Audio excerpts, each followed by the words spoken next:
Alhamdulillahirrabbilalamin. Untuk kesekian kalinya kita membahas Asmaul Husna yang ini sudah mencapai Al-Hakam. Al-Hakam ini kalau saya coba ikuti dari hitungan Ar-Rahman, ini sudah 28, yang ke-28 kita kaji. Semoga masih betah nih, masih tetap semangat nih, karena masih ada puluhan lagi ya, sampai 99 nama. Jadi insya Allah akan ada beberapa pertemuan ke depan. Oke, monggo kita akan coba kaji Al-Hakam. Al-Hakam ini Allah yang maha menetapkan keputusan. Al-Hakam ini dekat kepada hakim, hikmah. Dan itu nanti kita akan coba bahas sedikit mengenai apa itu kaitan dengan hakim dan apa itu kaitan dengan hikmah. Next, ya, arti Al-Hakam pertama itu diambil dari pendapatnya Prof. Quraish Shihab, bahwasanya beliau memaknainya dengan menghalangi.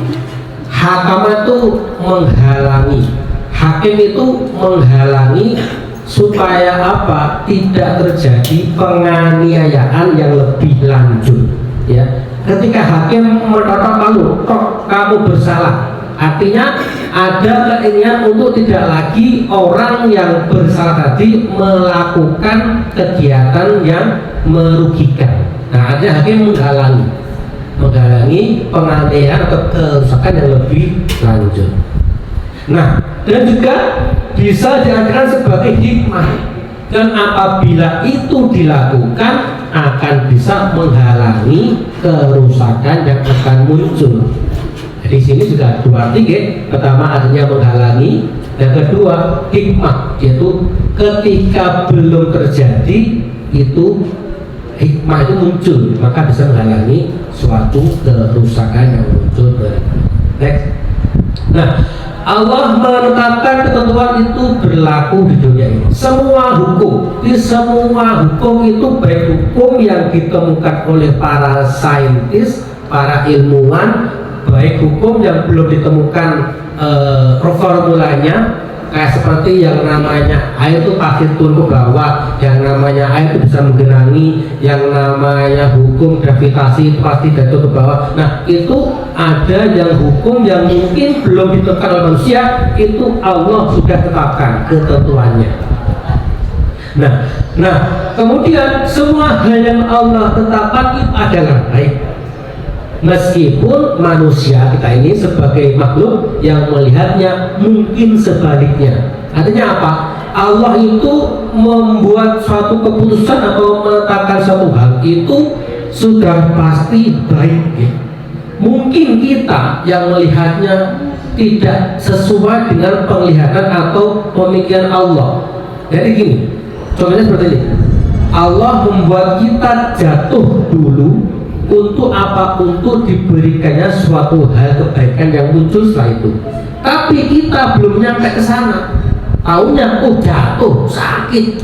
Padahal Allah mau memberikan hal yang lebih baik dari itu. Misalnya apa? Siapa tahu bila kita jatuh itu kita malah terbebas dari sesuatu keburukan. Seperti itu. Jadi kita mesti bisa memaknai ini sebagai suatu hal yang ini mungkin baru prosesnya baru segini. Kita bisa memaknainya dengan cara kita baru melihatnya pada saat kita jatuh dulu, belum memaknainya mungkin nanti ada apa yang kita akan dapatkan kebaikan setelah ini. Nah, apa tugasnya manusia? Adalah menerima dan melaksanakan ketetapan Allah dengan kerelaan hati. Karena apa? Dengan kita menerima apa yang telah Allah tetapkan kita, dengan kita menerima apa yang telah diputuskan oleh Allah, artinya kita bisa menerima dengan rela hati. Kalau Allah itu senang dengan makhluk atau hamba yang menerima ketentuannya dengan senang hati. Beda dengan orang yang ngesuloi, sengaja kok mengeluh saja. Nah, itu Allah nggak suka. Karena pada saatnya dia tidak suka, atau tidak belum tahu bahwasanya Allah itu memberikan apa yang terbaik buat kita. Mungkin kita merasa sekarang ini kita belum pada posisi yang sempurna atau belum pada posisi yang enak nyaman. Tapi Allah tahu ini belum nyampe ke sana, ini masih proses. Nah, kita mesti berhusnudzon, oh mungkin Allah nanti ngasih kita yang baik ke depannya nanti. Kita apa terus itu menerima dan melaksanakan dengan kerelaan hati. Itu ya teman-teman. Itu dulu ya teman-teman. Karena kita harus bisa, ya kita seyogianya bisa menerima itu sebagai suatu hal yang masih berproses. Next. Nah kita katakan Allah Subhanahu. Kemudian seseorang yang memiliki kelebihan pasti ada kekurangan. Demikian pula sebaliknya. Kita tahu bahwasanya misalnya orang yang mungkin punya kekurangan sebagai orang yang tidak bisa melihat, kayak netra, itu biasanya dia punya kelebihan di pendengaran, biasanya dia punya kelebihan di hafalan, biasanya dia punya apa, itu pasti ada, karena ya nggak mungkin Allah memberikan orang tanpa ada kelebihan, nggak mungkin, karena itu sudah satu orang yang punya kelebihan pasti punya orang dan punya kekurangan pasti ada kelebihannya. Pasti cek. Dia kalau mengecek orang yang misalnya ada yang punya saudara atau yang punya autis, nah itu biasanya dia punya kelebihan lain. Entah itu di bagian pinter renang lah, pinter piano lah. Saya tuh punya ponakan autis, dia juara renang dia, pinter renang. Jadi bisa dibayangkan pasti Allah akan memberikan sesuatu yang lain daripada orang yang punya kekurangan itu. Pasti. Nah, kita juga bisa lihat dalam bahasa Jawa dikenal dengan Jawa istilah sawang sinawang. Tahu gitu? Apa itu? Sawang sinawang? Jadi ketika kita melihat orang itu berkelebihan, dia sangat mungkin melihat kita juga berkelebihan, tapi dalam hal yang tidak dia miliki. Misalnya, saya melihat orang itu naik mobil, nyantai ya sama istrinya, beliau dan sebagainya. Tetapi dia pun juga ketika melihat kita, wah itu kok enak banget ya, jalan kaki nyantai dan sebagainya, kok bisa ya sebagainya. Nah itu artinya apa? Kita melihatnya mungkin sisi yang lain, sisi yang cuma terbatas pada yang kita lihat aja. Siapa tahu dia melihat punya utang ya, karena dia beli mobil nggak es, punya utang berapa bulan kali harus edit dan sebagainya. Itu ada apa? Kita melihat di sisi yang lain. Siapa tahu dengan kita bisa sawang sinawang itu, kita bisa merembut, kita tuh bisa menerima apa yang dibagikan Allah sama kita. Next. Nah, kita dari belajar Al-Hakam ini, insya Allah kita akan bisa mendapatkan cahayanya atau nur Al-Hakam. Apa itu? Seseorang yang mengkaji ini akan mendapat nur apa? Berupa ketenangan hati.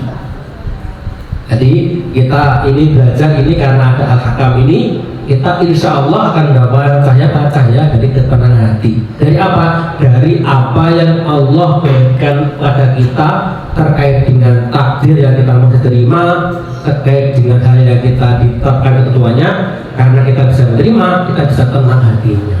Jadi kita itu di sini poinnya adalah ketika kita bisa menerima apa yang Allah tetapkan, kita ditenang. Ternyata dengan berbagai macam kehidupan, berbagai macam halangan yang kita hadapi, lewati, ini insya Allah akan ada baiknya nanti. Jadi kita tenang, ya saya tenang.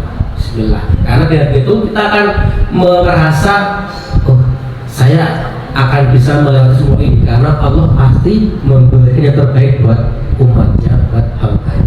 Gak mungkin Allah akan mendolimi kekasihnya. Ketika kita sudah belajar tentang Al-Hakam, kita sudah belajar tentang Al-Quran sebagainya, sudah pasti insya Allah kita akan menjadi umat yang insya Allah dikasih oleh Allah Subhanahu wa Ta'ala. Oke, mungkin itu saja yang bisa saya sampaikan. Mohon izin, saya di sini mau ada acara nyewu padi saya, dan saya izin tidak sampai habis. Monggo saya Mas Andi sudah disambung ya. Teman-teman ada yang mau tanya atau jawab apa? Monggo bisa disambung oleh Mas Andi dan tim semuanya. Oke, ini yang bisa saya sampaikan. Mohon maaf ada kekurangan. Akhirnya, assalamualaikum warahmatullahi wabarakatuh.